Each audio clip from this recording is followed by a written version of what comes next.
evening, and welcome to our 4th of July celebration. Our entrance hymn for tonight is the Star-Spangled Banner. It is the national anthem of the United States of America. The lyrics come from Defend of Fort McHenry, a poem written in 1814 by the 35-year-old lawyer and amateur poet, Francis Scott Key, after having witnessed the bombardment of Fort McHenry by the British Royal Navy ships in Chesapeake Bay during the Battle of Fort McHenry in the War of 1812. The Star-Spangled Banner was recognized for official use by commonly sung today. For official use the Navy in 1886 and by President Woodrow Wilson in 1916, and was made the national anthem by a congressional resolution on March 3rd of 1931, which was signed by President Herbert Hoover. Please rise and salute the flag as the band plays our national anthem.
Next, we have Yankee Fanfare, composed by Travis Weller. This piece is an arrangement of the well-known American folk song Yankee Doodle. Yankee Doodle was originally composed during the Revolutionary War, sometime between 1763 and 1783. According to the Library of Congress, one of these songs, which told the story of a poorly dressed Yankee simpleton, or doodle, was so popular with British troops that they played it as they marched to battle on the first day of the Revolutionary War. The rebels quickly claimed the song as their own and created dozens of new verses that mocked the British, praised the new Continental Army, and hailed its commander, George Washington. When the British surrendered at Yorktown in 1781, being called a Yankee Doodle had gone from being an insult to a point of pride.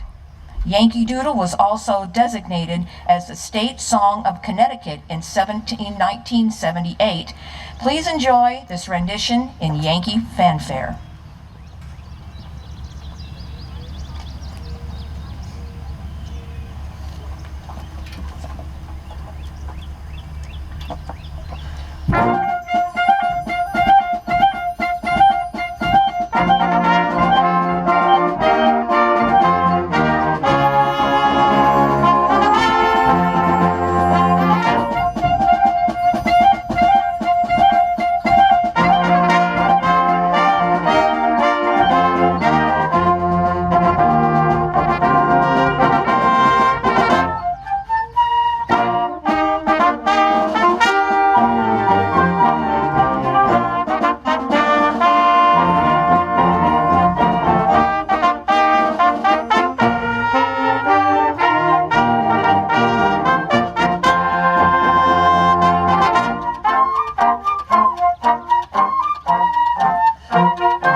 Armed Forces Salute, arranged by Bob Loudon, an internationally known arranger and composer, was one of the best known modern day arrangers for orchestra, bands, and jazz bands. His work not only encompasses professional orchestras, film, and recordings, but he was a major contributor of musical arrangements for America's college and high school performances. Mr. Loudon was the chief arranger for over 100 recordings of 101 Strings. He was also in demand as a clinical and at occasion of instrumental festivals. He was born October 23rd of 1920 and passed on October 30th of 1998. Please enjoy Armed Forces Salute.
Fillmore is most famous for his series of 15 tunes called the Trombone Family, all of which features his signature trombone smear. America's We is a very uplifting and distinctly American-sounding piece and one of Fillmore's better-known marches. Fillmore had problems deciding on a title for this march. His band was given a series of concerts at the local zoo, so he would introduce the new work as the Cincinnati Zoo one day and the Pure Food and Health the next. Finally, realizing that it was probably his finest march, he published it in 1929 as America's We, and dedicated it to all of us. Vivacious, solid, and appealing, this march has the qualities that characterizes Fillmore's long life as an irresistible public performer. We hope you enjoy America's We.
America the Beautiful is an American patriotic song.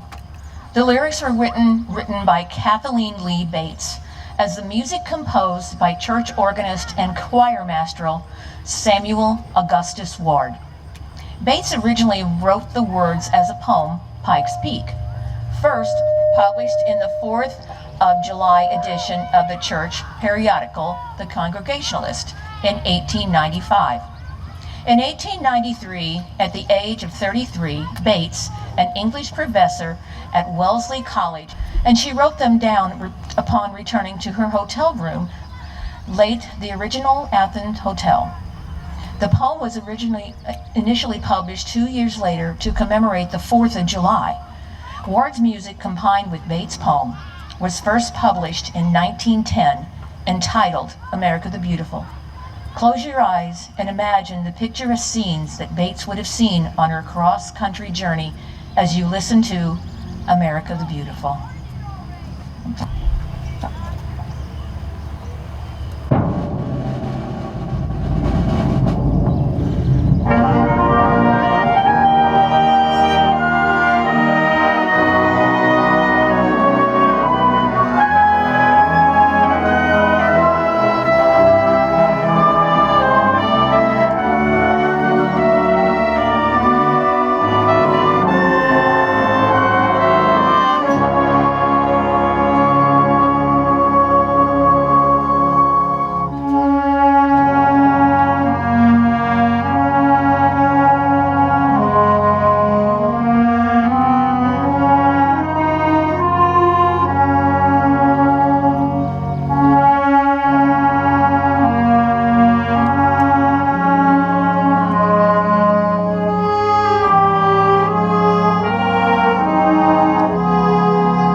The national emblem is a march composed in 1902 and published in 1906 by Edwin Eugene Bagley.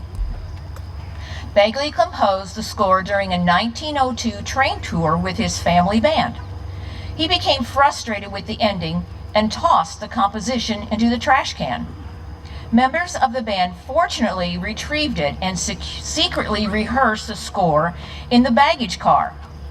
Bagley was surprised when the band informed him minutes before the next concert that they would perform it.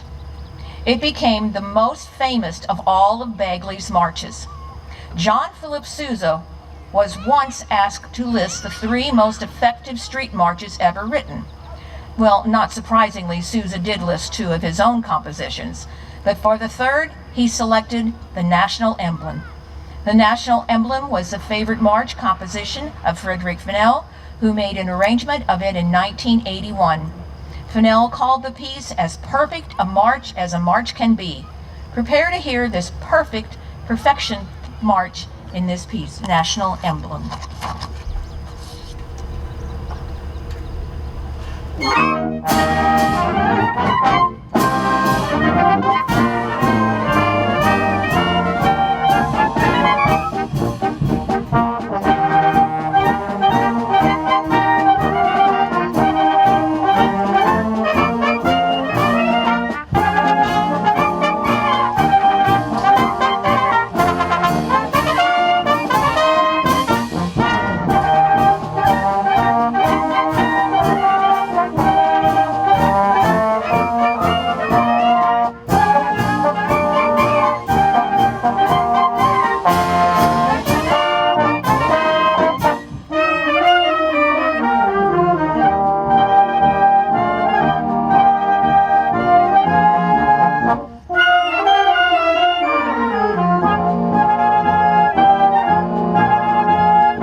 At this time in our concert, I would like to ask all the members of the military to please stand and be recognized.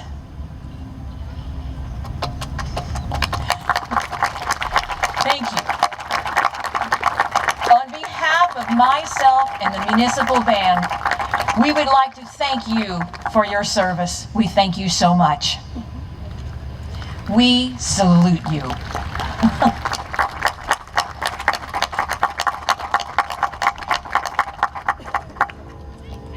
United we stand, divided we fall.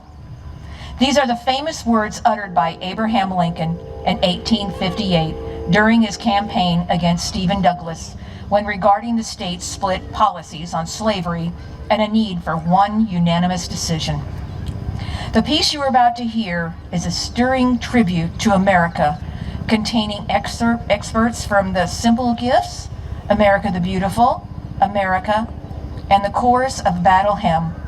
With a big fanfare statement, this particular version was arranged by Sally Albrecht and Jay Althouse and scored for concert band by John O'Reilly. Please enjoy these recognizable tunes in United We Stand.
The Liberty Bell March was composed by John Philip Sousa in 1893. It is often associated with the British TV comedy program Monty Python's Flying Circus.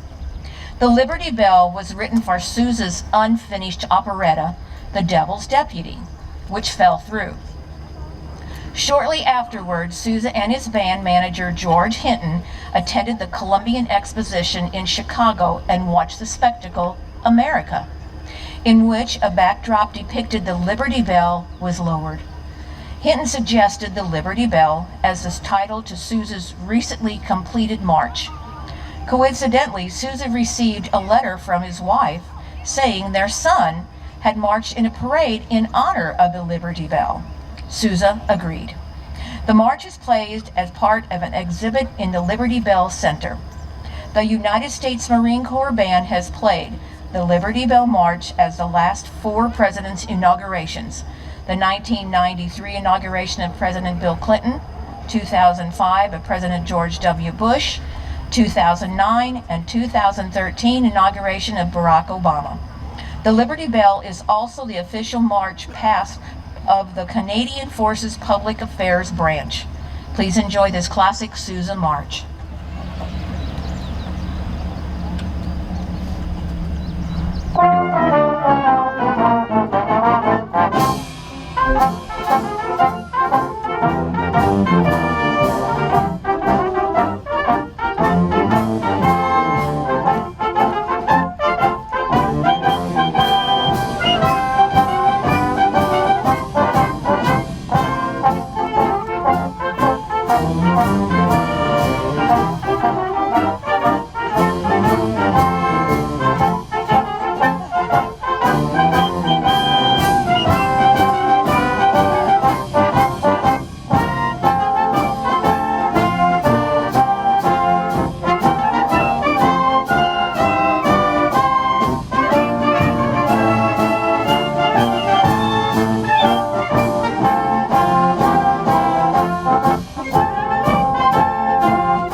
American Patrol is a popular march written by F.W. Meacham in 1885. Written originally for piano, it was then arranged for wind bands and published by Carl Disher in 1891. It was later arranged for Glenn Miller's swing band by Jerry Gary in 1941 and was also arranged by composer Morton Gould. It incorporates melodies from the patriotic American song of the eras, such as Columbia, The Gem of the Ocean, and Dixie. The patrol format was popular in the second half of the 19th century, and a number of compositions are so entitled. The format was intended to represent a military band approaching, passing, and fading into the distance. It usually involved an introduction played piano and pianissimo, and the bugle calls on drums, and then played a little louder, and then very loud theme, and then a return to the first theme gradually dying away, and finishing pianissimo, piano, pianissimo, or even softer. I hope you enjoy this piece, American Patrol.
Our final piece tonight comes from the March King. The Stars and Stripes Forever is a patriotic American march widely considered to be the magnum opus of composer John Philip Sousa. By act of Congress, it is a national march of the United States of America. In his autobiography, Marching Along, Sousa wrote that he composed the march on Christmas Day, 1896. He was on an ocean liner on his way home from a vacation with his wife in Europe and had just learned of the recent death of David Blakely, the manager of the Sousa Band. He composed the march in his head and committed the notes to paper on arrival in the United States. The march was an immediate success, and Sousa's band played it at almost every concert until his death over 25 years later. Sousa also composed lyrics to the march, which are not as well known as the music itself. I'm sure you recognize this well-known march, Stars and Stripes Forever.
Desert.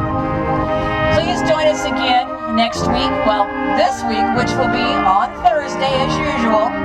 And if it is raining or too hot, we will be at the St. Genevieve Performing Arts Building. Otherwise, we will be down at the Valley Desert.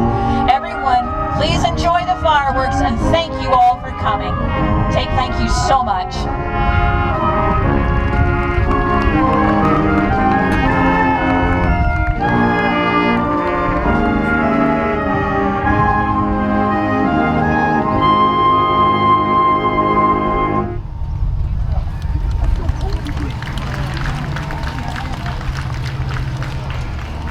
Wonderful. Hey guys, please make sure you separate out the music.